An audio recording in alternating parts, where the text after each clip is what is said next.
Hey, what's going on, guys? My name is Mike, and today I want to show you my headshot grinding strategy for all of the camos in Black Ops 6 Zombies, because this time around, obviously, it is a heavy grind just to get through all of the headshot camos for all of the guns in the game.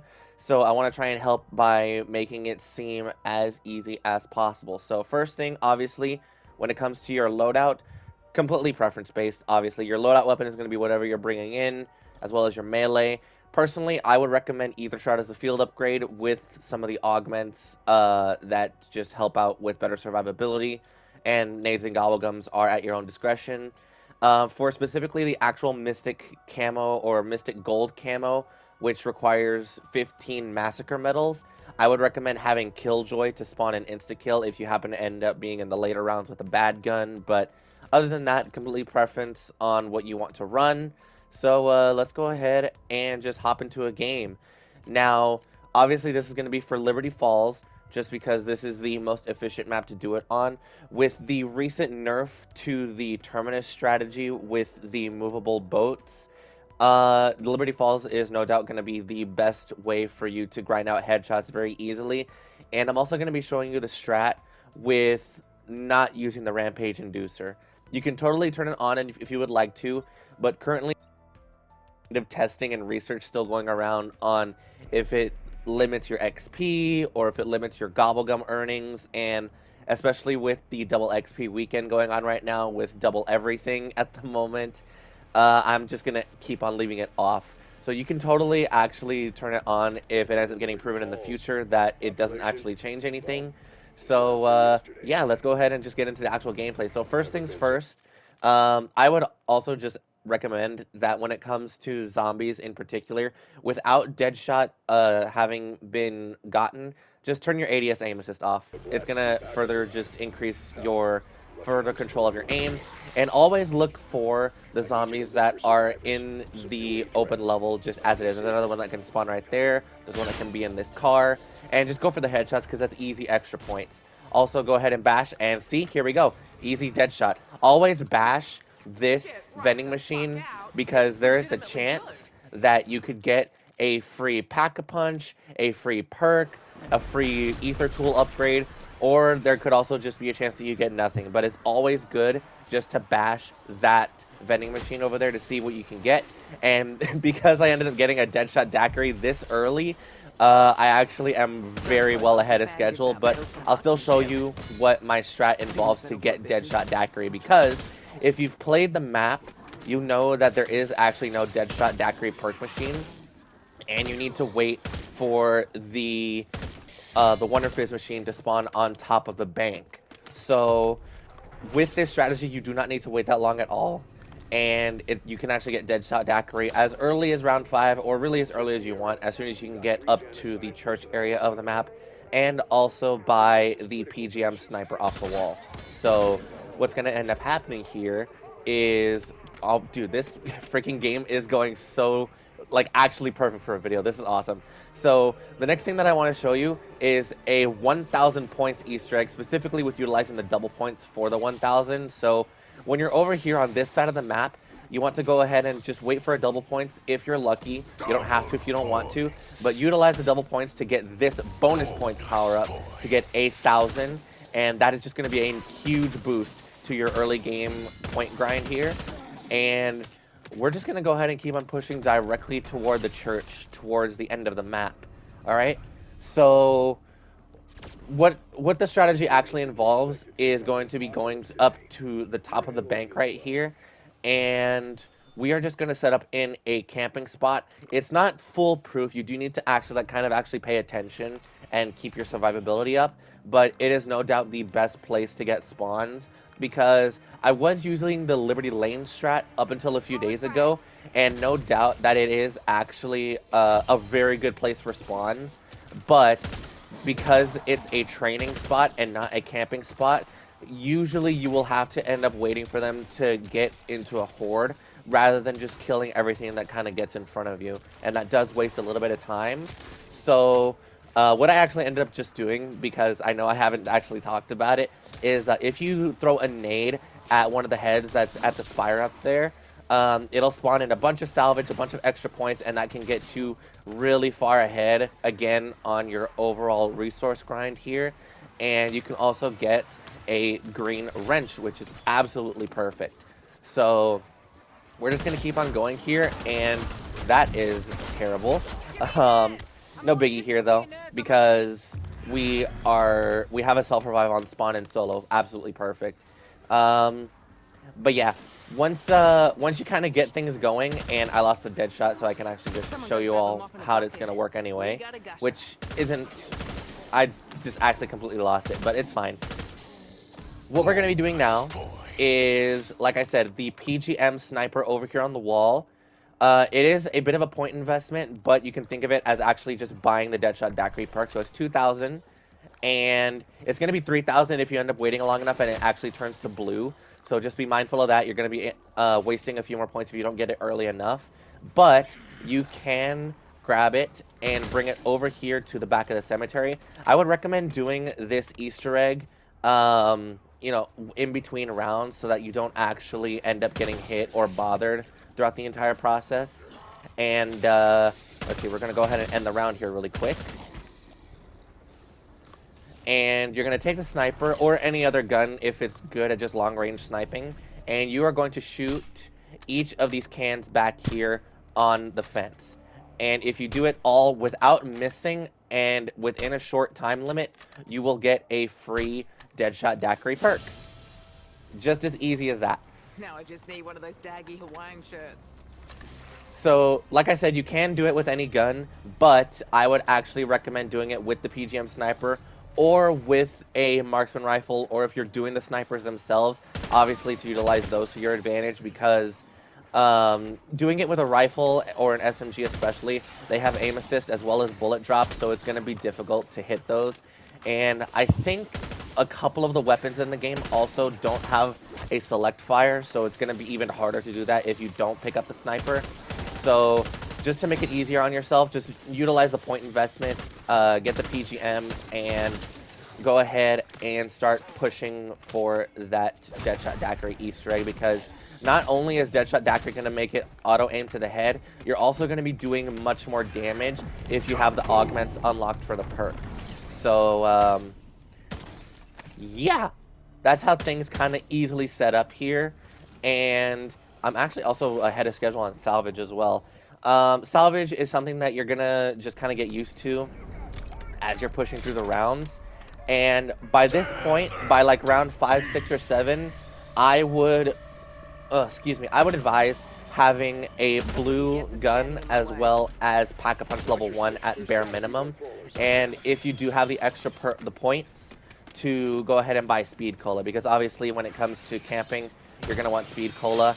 And my speed cola at the moment is set up with the classic formula, which speeds up the reload by 50%, I believe, instead of 30, which is just even faster than the base. And that just helps out my old zombie brain, my old zombie player brain. So we're gonna go ahead and just hang around here a little bit longer until I can get Pack-a-Punch.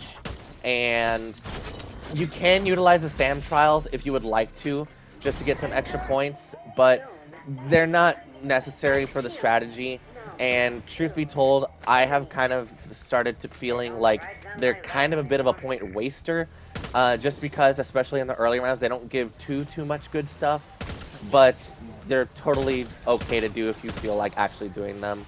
And you know, they're not the worst thing in the world to do, just because they do have the chance of giving you Pack-a-Punch crystals, as well as just giving you extra zombies for your headshots if you do happen to run into them. For example, if the sand machine spawns on the bank roof next to you, you can actually just do it, because it's likely that it'll end up being a kill in the location trial, just like it is right here in the church. So we're gonna go ahead and just make use of this, get Pack-a-Punch for the L85, and then we're gonna go ahead and get the strategy started. So things should be going smoothly up to this point, and you can already see we have 100 headshots. This L85 had nothing on it when I started, so very easy to get things going, no doubt. And as far as how far you want to take the strategy, I would say that's personally preference based. Try not to take it further than round 30 though, just because after round 30, the amount of manglers that spawn is absolutely ridiculous. Of course, when it comes to certain challenges, you are going to end up running into ones that ask you to kill manglers, or even the Opal Camo Challenge itself wants you to kill 30 manglers. Nan used to say you can't buy happiness. But, you Nan know, was full of shit. for actual just camo grinding, try not to take it past 30 just because manglers become a bit of a headache to deal with. And now we can actually focus on the strategy itself. So, when it comes to the actual killing strategy, you're going to be blowing through rounds like within a few minutes each. And it's going to be super easy as long as you're just paying attention. So first things first, stand like further up against this window, and this is going to make it so that you can have all of the zombies of the round spawn right in front of you. And it's just as easy as this. You know, you don't even really need to do anything. Just be careful not to pick up any nuke power-ups. If you see one dropping, just step back for a moment. And the reason why we're standing this far up is because for the zombies in particular, if you're standing this far up against the window, their pathing goes strictly over here in front of you. If you start standing too far back, a couple of zombies that spawn over here will end up coming around this way to get behind you. And just as you saw right there with this vermin, there is a vermin spawn specifically behind this barbed wire. So pretty often, not too often, but it is often enough we are going to notice it, where at least one vermin per round will spawn up there. And if it doesn't, I would say you got extremely lucky. But this is just a strat right here. You stay up here, pick up the zombies as they kind of spawn in, and you should be able to blow through headshots pretty easily. So with the amount of headshots that you're going to be getting, no doubt your points are going to rack up very easily as well. And obviously you just need to take the zip line back just to get pack 2. And there's an arsenal machine right behind you as well if you end up getting enough to get it to purple. And you literally just sit here until you want to exfil and continue the grind. I would say on average, depending on your headshot percentage and when you actually leave the game, you should have anywhere between 800 to 1,000 headshots. And obviously, if you push to 30 and get to 1,000, that is already half of the headshots down. And that is a huge leg up on the camo grind. With the Liberty Lane strategy that I was doing up until a few days ago, I was only getting like maybe 600 and 700 per game, which isn't the most ideal, but it was progress and I was happy with it. But this is obviously just way better. And this strategy is going to be a lot harder for weapons that aren't particularly strong, like the pistols. For example, I was working on the Stetchkin just before this, and it was struggling to kill. Thankfully, I was able to keep the weapon power curve pretty high, so I wasn't able to kind of get pushed around too hard. But in the event that you do start getting into the higher rounds and your weapon isn't doing too well, you are 100% free to either back up and save your life or just end up moving around and training around here. So let's talk about some of the later game stuff, like past round 15. Obviously, once the manglers start spawning in, they are primarily going to come from this window. So you're always going to see them spawning in front of you. The abominations are always going to spawn in this corner. And just as you saw me do a moment earlier, you're also going to want to use the arsenal machine to buy napalm bursts, because both the abomination and the manglers are weak to napalm. So that's just going to be extra damage that you can deal to them and get them killed quicker. A word to the wise though, this is something that actually carried over from Cold War for elite zombies. If you kill the abomination too quickly, as whatever the game deems is too quickly, it will just spawn in another one right after. So if you just really don't want to deal with the abomination, just let it hang around for a few minutes instead of killing it immediately, and you'll end up only getting one. But that also is going to work in favor of you for the camo grind, because the Nebula Camo Challenge requires 10 elite zombies. So if you can get your power curve fast enough to the point where you're able to kill an abomination and get another one spawning immediately, you should be able to get 2 in a round. Because I would say after round 15 is when the first one spawns. It is entirely possible that some spawn every 3-ish rounds. So as far as perks, because I'm dealing with the perks right now at the moment, I would recommend just these 4 as far as survivability. Deadshot gives you extra damage if you have it leveled up. Juggernog, obviously for the extra HP. Like I said, classic formula Speed Cola, and then Quick Revive. And let's actually just talk about a little bit about the augments, since I didn't actually mention them in the menus. Number one thing that I would recommend as far as the major augments only, because the minor ones are also personal preference. For a Quick Revive, I have Dying Wish, which whenever you take a lethal hit, that is going to give you full immunity from the zombies for 2 seconds. So that gives you 2 seconds to just kind of step back and reset if you need to. And for Juggernog, I have Reactive Armor, which means that when the zombies break an armor plate, it is going to cause them to be stunned for a few seconds, which also is just another opportunity for you to back up and get away. So fully self-sustaining strat here, as long as you're actually kind of paying attention, and things should go pretty smoothly. As I'm sure you kind of noticed, overall headshot progress is doing really good, but obviously in these early rounds it's not going to be as quick as you would think, just because the spawns are still relatively slow. Like I said, you can totally utilize the Rampage Inducer if you would like. It's just going to require a lot more focus on your part, just because the zombie spawns are going to be a lot quicker. And, you know, you can utilize it to end the early rounds a lot faster and then turn it off later, but that is totally up to you. As far as what doors you absolutely need to keep closed, do not open these, because they will completely ruin your strat, especially this door. Do not open this door, because then it's going to turn this like singular vermin spawn into a zombie spawn, and it's going to completely mess up your camping spot. So do not open that, and I would also recommend to not open this door either until you're ready to leave, pretty much. Just because obviously that is an easy way back into the spawn, and basically just don't open these doors. I'm not sure if you can open this one if you just want to get back to the spawn easily for whatever reason, but I would just recommend keeping it closed so that no zombies can potentially spawn like just kind of behind you. I'm not sure how they work directly, but I do know for 100% do not open that door. And that's pretty much it as far as the strategy goes. Like I said, when it comes to round 15, you're going to have the Abomination spawn in over here in the corner, and you should be able to take care of Manglers fairly quickly. Points should come to you no problem, just because of all the headshots that you're going to be getting. And this is going to be it for however long you plan to take a gun.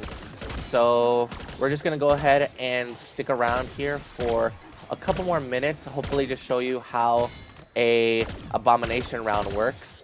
And I guess I could just quickly talk about the point economy for a moment and what you should be aiming for. Obviously this game I went for the perks first instead of going for a tier 2 pack-a-punch, but you can absolutely go for a tier 2 pack-a-punch first if you're confident in your survival abilities, just to give your weapon a lot more power, because you're definitely going to want to have a tier 2 purple weapon by the time an Abomination comes in, just to take care of it if you want to stay on the roof. And the Abomination is always going to spawn first on round 15. So we should be able to get a tier 2 pack weapon here in just a moment. I'm actually going to go ahead and just get out of the camping spot really quick, because we're actually on our way there at the moment. So let's go ahead and spray these guys down and head on back to the church really quick just to take care of this. Any spare points that you want to make use of in the future, you can use them on the armor vests, which there is one down by the Liberty Lanes for a level 2. There's also one in the Etherella trap room. And then for the tier 3 armor, it's back here in the cemetery. So it's just all the way back there on that wall, at the farthest back wall.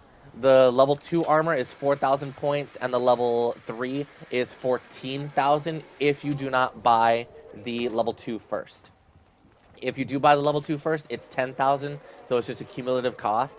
But this is pretty much it from here on out. You can stick around until round 30. Like I said, you don't want to stick around past round 30 just because the amount of Manglers that spawn kind of gets a little ridiculous, and you know, it's just a lot more of a headache to deal with. You can obviously stay if you really want to and keep on pushing if you know that your gun is killing zombies really well. But to my knowledge so far, with how many guns I've gotten gold at this point, the guns really are not the best thing to be using past round 30 just because of the mangler spam. So let's go ahead and focus on the Abomination here really quick. So as he's doing his charge attack, you can easily just pop ahead, and here he comes. Yep. And you are going to have to obviously train a little bit just because he's so aggressive. So just be mindful of your life, and you can easily just train around the zombies. If you're utilizing the reactive armor augment with Juggernog, like I said, you'll get easy stunts on the zombies if you end up getting caught out. Anyone But like marshmallows? Huh, too soon? that's also something that I've noticed about the Abomination. I swear that the last head just adopts whatever remaining HP it has. So it's just a lot harder to pop than the others.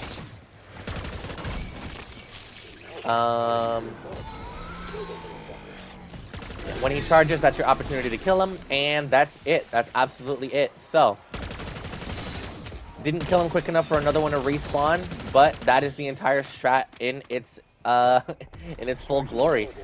Be sure to obviously utilize your double points as intelligently as possible. If you get them at the end of the round, save them for the start of the next round. It's a lot easier to do this if you still have the Rampage Inducer on, since the intermission between rounds is a lot shorter. But that is going to do it for the strategy. I hope that it becomes of great use to those of you who are on the Camo Grind at the moment. I hope it did help things out to kind of just give a little bit of help on how to utilize this as best as possible. If it did, be sure to drop a like, and I will see you all in my next video. Peace out, everybody.